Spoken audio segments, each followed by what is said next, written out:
Ein herzliches Willkommen und hallo zu einem weiteren Part Tales aus Zestiria. Ich bin das euer MC X. Beim letzten Mal sind wir hier in die Stadt Marling gegangen und ja, ihr seht schon hier, die Bosheit hat hier von der Stadt Besitz ergriffen. Ein Wyvern oder so etwas in der Art ist ja auch. Und das lässt schon mal schön viel erahnen. Wir versuchen nun hier das Übel an der Wurzel zu packen. Wie war das nochmal? Steady and slow oder irgendwie so. In der Ruhe liegt die Kraft und deswegen gehen wir jetzt hier erstmal in dieses schöne Geisthaus, um dort herauszufinden, ob, ja, die Bosheit von hierher kommt. Und ich befürchte es. Und ich befürchte, wir werden Geister treffen. Und Drachen. Und alles mögliche. Das Dumonio-Museum. Cool. Hört sich schon mal sehr gut an. So, aber es sieht für mich aus, als wäre hier eigentlich schon seit Jahrzehnten niemand mehr da gewesen. Naja, bin ich jetzt wieder rausgegangen? Nee, okay, gut. Such important cultural artifacts. This is all. We can't forget this. Und deswegen werden wir hier auch kämpfen und diese ekligen Skorpione hier besiegen. So. Und ihr seht ja, da sind schon wieder Spinnnetze. Warte mal. Sind die auch hier, wenn ich... Ja, gut. Weil, da ist dann nichts versteckt. Das finde ich gar nicht cool. Ich dachte, Maxi, der sieht jetzt da was voll Tolles und dann ist da nichts drin. Natürlich nicht. Okay. Die Tür scheint blockiert zu sein. Sowas ist ja immer toll. What? Spinnen. Skorpione. Ich hasse Geister.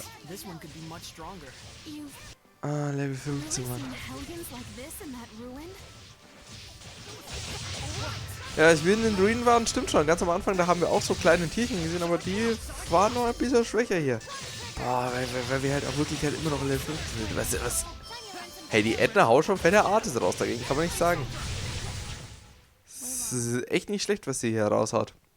Trotzdem, ich wünsche mir wirklich, dass wir nochmal... Na, warte, was ist denn da? Apfelgummis, oder? Wir haben mal so viele Apfelgummis. Wir müssen uns definitiv irgendwann mal ein Taschen-Upgrade holen, aber ich wette, das gibt's nicht.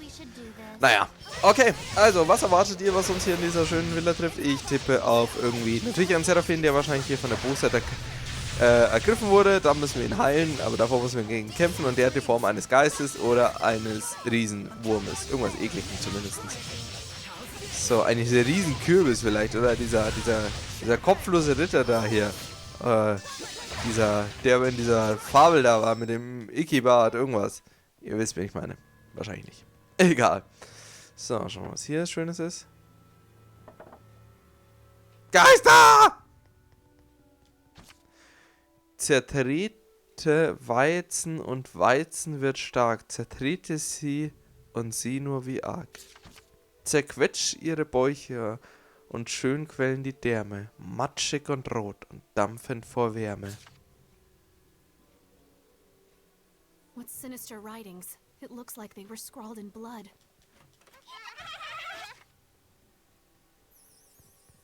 Ich habe ein ganz schlechtes Gefühl. What the? Elfen. Okay. Elfen ist noch nett irgendwie. Das sind doch ganz liebe, nette Tierchen. Okay, gut. Naja, dann besiegen wir erstmal... Windkratzer. Jetzt haben sie auch schon Artes raus. Das ist nicht mehr normal. Sie machen sie immer nur Standardangriff und überfordern mich damit schon. So, das managst du, Mikleo, oder? Da achte ich mir. Ich hasse Geisterbilder, Mann. Das kann doch nicht dein Ernst sein, Mann. Wahrscheinlich wird am Ende rauskommen, das ganze Haus ist das Böse, oder? Irgend sowas wird da schon kommen. Hier bitte. Wo findest du die ganzen Geld? Die klaust du doch irgendwo, okay? Ich kenne hier Edna. Und hier gibt's auch verdammt sakrisch viel Gegner, ganz ehrlich, so. Wartet mal. Ich habe jetzt keinen Bock hier mit jedem einzelnen Gegner eine halbe Stunde zu spielen. Deswegen räumen wir hier mal auf. Wir haben jetzt schon 5 Balken haben wir voll. Sehr cool. So. Was haben wir da alles bekommen? Schauen wir mal ganz kurz. Also, okay, da geht's irgendwo zurück und da geht's auch irgendwo hin. So. Schauen wir hier mal kurz rein. Hier wird gleich ein Gegner runterfallen, aber hier wird es wahrscheinlich auch einen Schatz geben. Oh, eine Treppe. Okay, das ist natürlich auch interessant. Weil da hinten scheint es mir noch irgendeinen Lagerraum zu gehen. Wir sind ja hier bei Tales, spielen sie mal hier volle Exkursion, da müssen wir uns ja alles anschauen. Gerade finde ich das nicht gut, dass wir uns alles anschauen.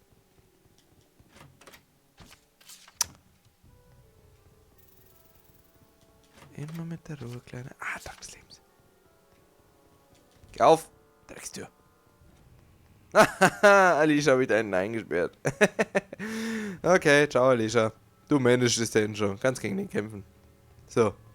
Ja, Alicia ist jetzt echt weg. Wir haben Alicia getötet. Naja, Pech gehabt. So, und weiter geht's. Gut, hier sind wir zumindest schon mal auf dem richtigen Pfad. Das ist schon mal gut. Schlecht ist natürlich wiederum, dass wir auf dem richtigen Pfad sind. Und das bedeutet, dass da gleich irgendwas Schlimmes auf uns zukommen wird. So. Weg mit den Spinnnetzen. Oh, verdammt, ich hätte gerne alle Gegner gleichzeitig angelockt. So, also, okay. Ich würde natürlich ganz gerne immer meine Amortisierung eigentlich in jedem Kampf am liebsten machen, aber wenn ich das jetzt wieder mache, dann weiß ich, dass jetzt gleich ein Bossfight kommen wird gegen irgendwas Furchtbares. Und ja, dann haben wir keine Amortisierung. Weil mit der Amortisierung sind wir eigentlich so gut wie unbesiegbar, ganz ehrlich. Und ich weiß auch immer noch nicht, also bis jetzt bis jetzt ist sie auch noch nie abgebrochen in irgendeinem Kampf, also so, ich glaube, sie hat ja nur ein bestimmtes Level, ich weiß immer noch nicht ganz genau, wie die funktioniert, aber zumindest, sie hat ja, ihr seht ja da unten diesen Balken, so habe ich das jetzt zumindest verstanden, hier diese Zahl, die jetzt gerade auf die 3 gegangen ist, und so lange können wir die benutzen, bis das hier abgelaufen ist. Und wir müssen da immer zumindest einen Balken haben, damit wir es benutzen müssen, glaube ich. Ich weiß nicht, man hätte es schöner machen können, vielleicht mit so einer Uhr, so wie der Chromatus aus Zestiria 2, aber egal. Aber zumindest irgendwie so muss das funktionieren. Und bis jetzt hatten wir noch nie irgendwie das Problem, dass der uns irgendwie ausgegangen ist in einem Kampf. So. Fertig übrigens auf, dass ich hier irgendwo hingehe, wo wir... What? Da. Du Drecksgegner, Mann. Du Drecksgegner einfach. Ganz ehrlich. Ich schaue da so nach vorne, sehe da so eine Elfe. Okay, Elfe. Und auf einmal kommt es von hinten. Ihr fiesen Gegner, Mann. Ihr seid so unfair. Oh, ey. Ich spiele gerade Alan Wake und es ist nicht halb so grausam wie dieses Level hier. So, weg. Mikleo, lass dich hier nicht so fertig machen, Mann. Alles muss man selbst mal. Jetzt packt er eine Ecke. Also ganz ehrlich, das ist schon echt das Problem, seitdem wir hier weil es halt eher diese, eigentlich schönes Element gibt, dass man, einfach so in der Welt kämpft, ohne irgendwie...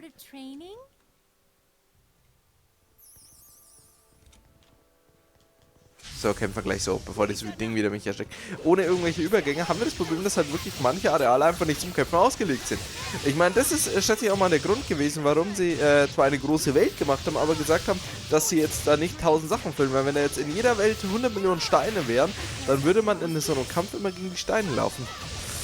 Ja, irgendwie ist das alles nicht so ganz gut durchdacht gewesen, das muss man schon mal sagen. Aber, naja.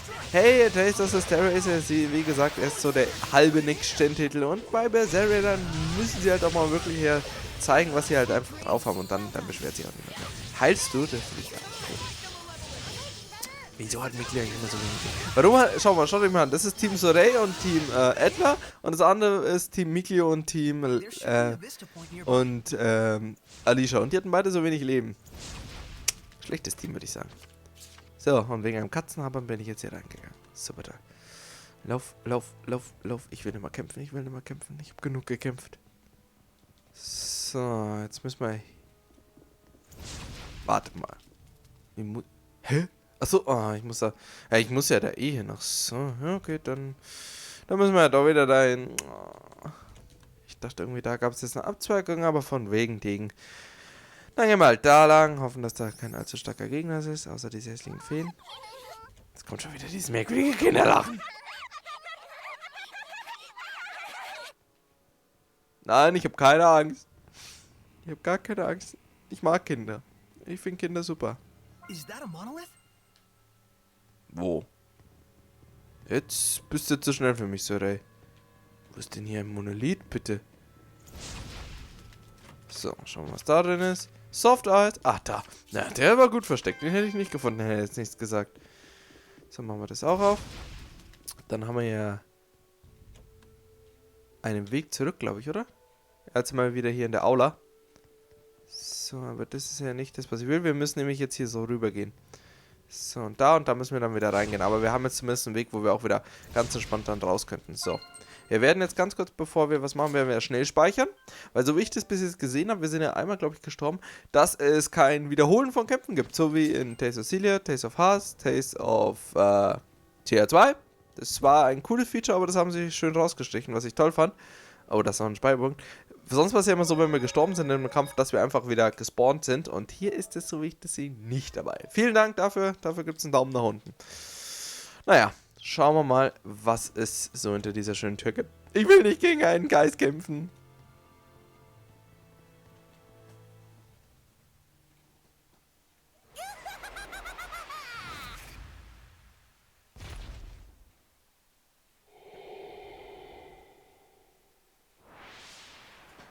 Wisst ihr, was mich das voll erinnert? Ritter Arthur Level 17, 7621 Leben. Wir sind übrigens tot.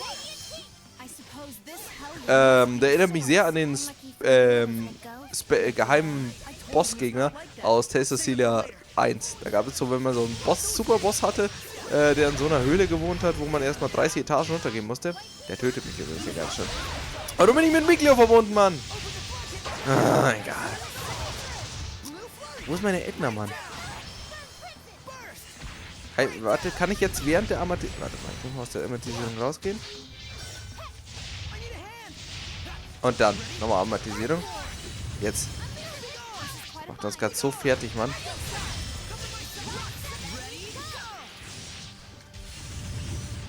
Oh, wie einfach meine Schläge abwerten, Mann.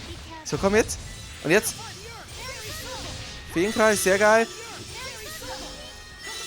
Bin ich das eigentlich, der den Feenkreis macht? Ich glaube nämlich schon. Wenn Jade ist, finde ich das super gut eigentlich, dass er einfach so auch noch Heilzauber machen kann. So, aber den will ich machen. Wie geil der Move ist. Der ist so stark, Mann. Blitze, verteidigen, verteidigen. Ich hab doch verteidigt. Und jetzt? Ich will keinen Feenkreis, Mann.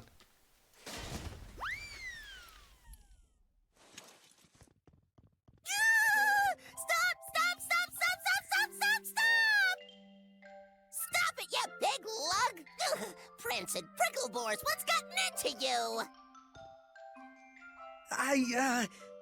Sorry.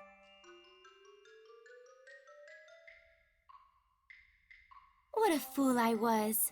I should have realized you would be here, Attak. Oh my goodness!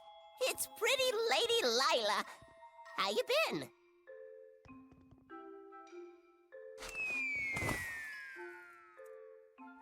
Oh, you never were a lick of fun. Is this a friend of yours? Sort of. It was a long time ago. My name's Attak. Cheese to please ya. That's a weird name. Well, aren't you rude? Don't you know that Attak is a Norman name of the highest pedigree? Means I'm fancy. It looks sort of like the thing attached to Edna's umbrella. Let's save talk of Edna's thingy for later, shall we? That one's a particularly long story. Is it? It is? Hey, Lailah, what's a Norman? They're a special kind of Seraphim. They aren't quite as powerful as a Lord of the Land, but they can still be a help to other Seraphim. How? Well, they have the ability to boost another Seraph's power. They're kind of like a maid of sorts. That's my Lailah.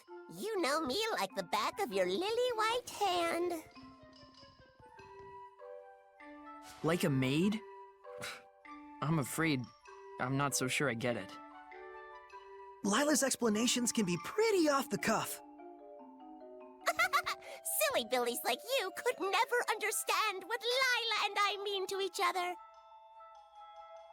Not sure I want to understand.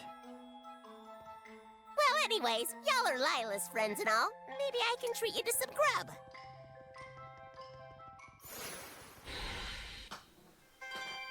Aha. Attak.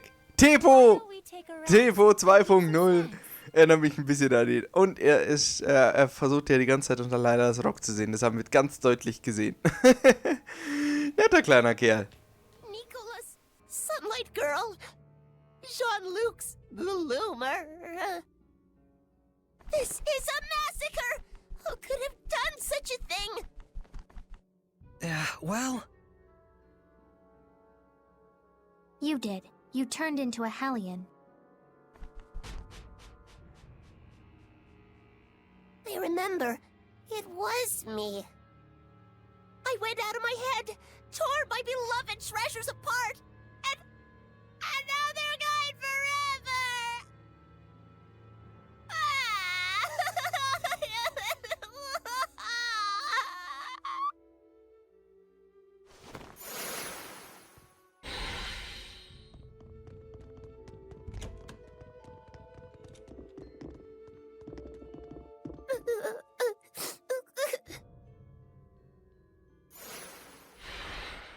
Attak! What on earth happened that made you turn into a Hellion? I'm sure it's hard for you, but can you tell us about it?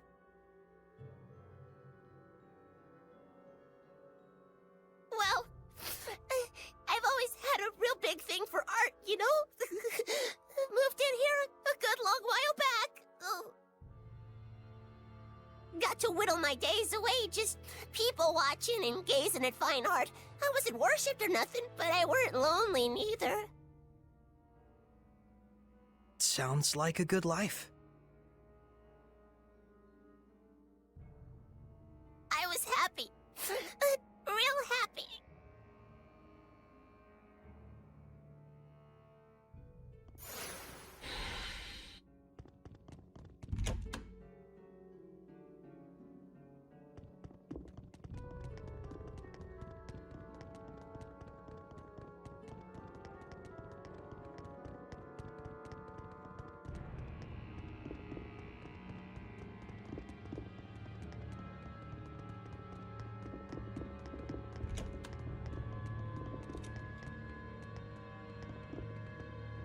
But ever since the countries took to fighting, the humans started to get real nasty.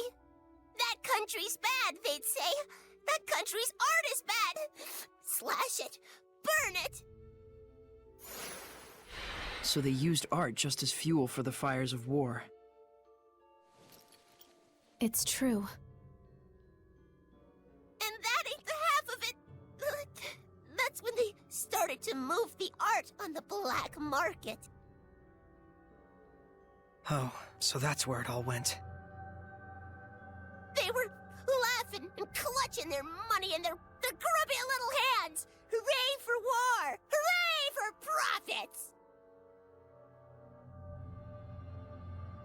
I got so mad, so dejected, I felt my anger bubbling up, but I was beyond caring. And then...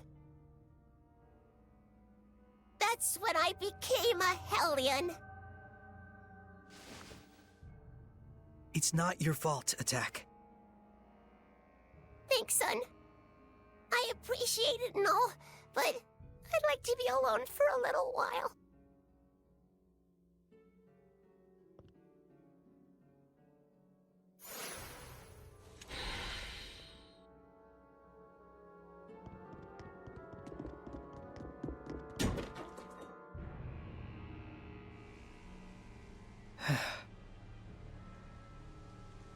Never thought that the source of all that malevolence would be the love of art. Yeah, that was unexpected. It's the Kingdom of Highland that caused Attak such pain. If only I had been able to do something. Malevolence can come from anyone's spirit.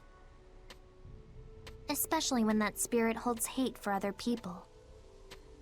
And for us Seraphim, the influence we receive from the vessel in particular can be a danger. So if I started generating malevolence, it'd put everyone in danger? All of us could become Hellions.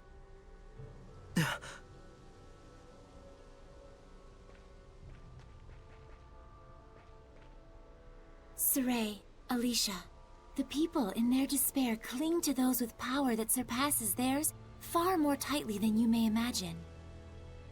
Do not undervalue your ideals, nor the things that are in your power to accomplish. A shepherd's emotions towards the people he rescues are also his greatest enemy, in a way. Okay, understood. Didn't she just tell you not to be so stiff and serious? Oh, I guess you're right.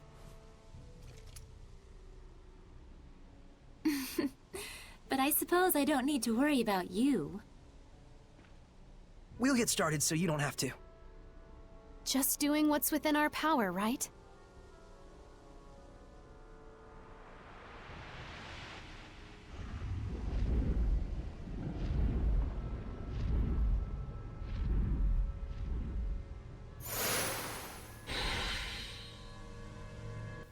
Läutere die Bosheit vom Malend.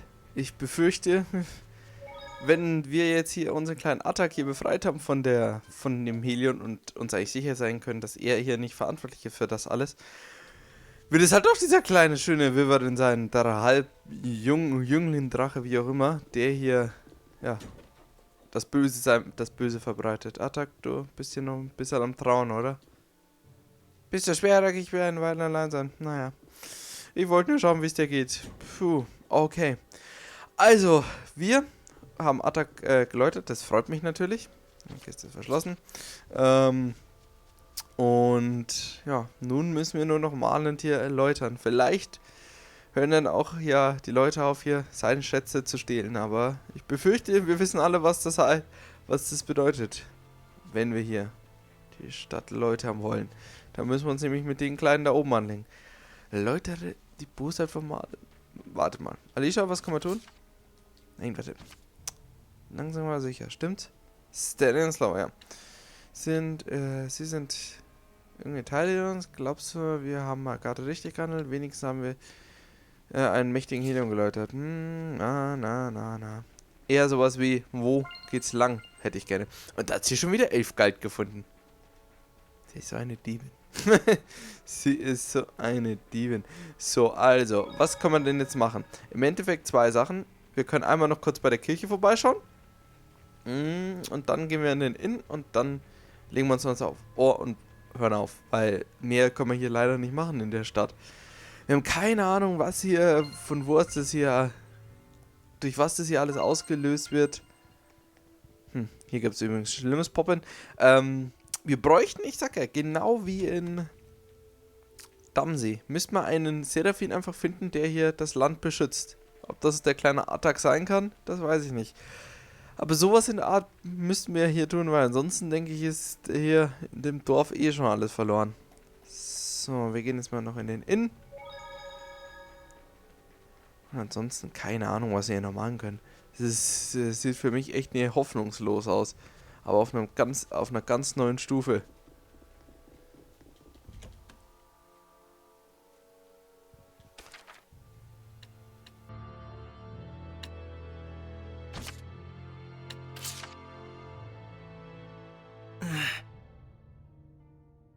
I guess I just have to get used to it.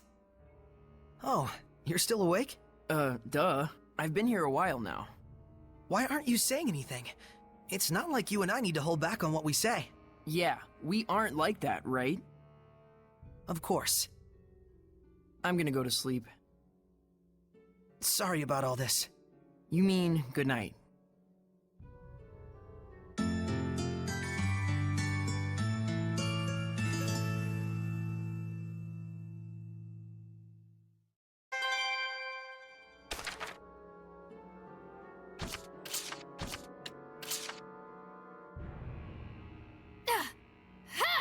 You're working quite hard. Oh, sorry for being so loud at this hour of the night. It's fine. If anything, I'm reassured. Honestly, I don't think I could beat you. I'd always imagined that princesses enjoyed things like dancing in ballrooms and eating sweets. But I guess I was wrong. Not necessarily. Most princesses are usually like that, but that's just not me.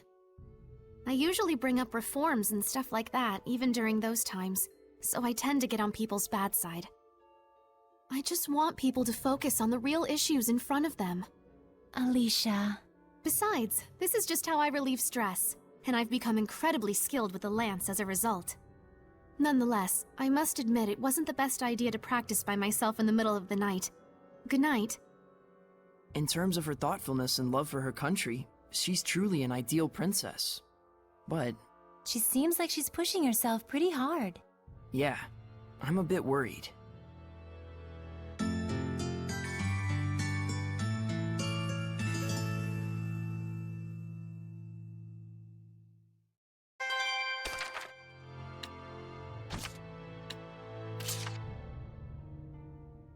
I've always thought that the name Attak was a little strange, but never imagined it was also the name of a skill.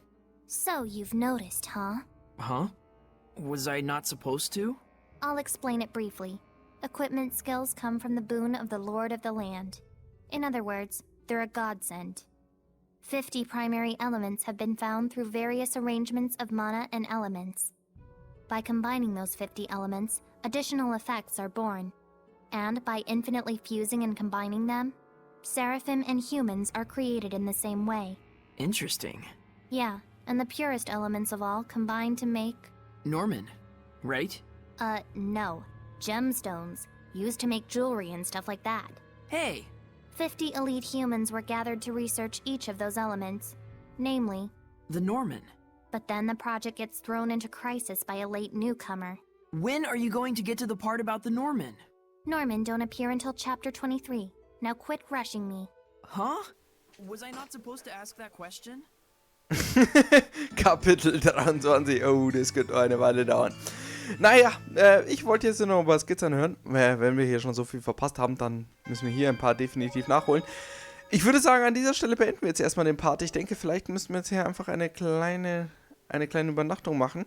Vielleicht reicht es schon, dass wir jetzt hier... Ich schaue nochmal kurz raus. Das wäre echt toll. Wenn da jetzt so ein kleiner goldener Stern ist. Na, kein kleiner goldener Stern. Egal. Beim nächsten Mal haben wir dann noch genügend Zeit, um uns hier umzuschauen. Jetzt machen wir erstmal einen kleinen Cut. Und beim nächsten Mal geht es dann weiter mit Tales of Zestiria. Haut rein und auf Wiedersehen. Bis zum nächsten Mal. Ciao.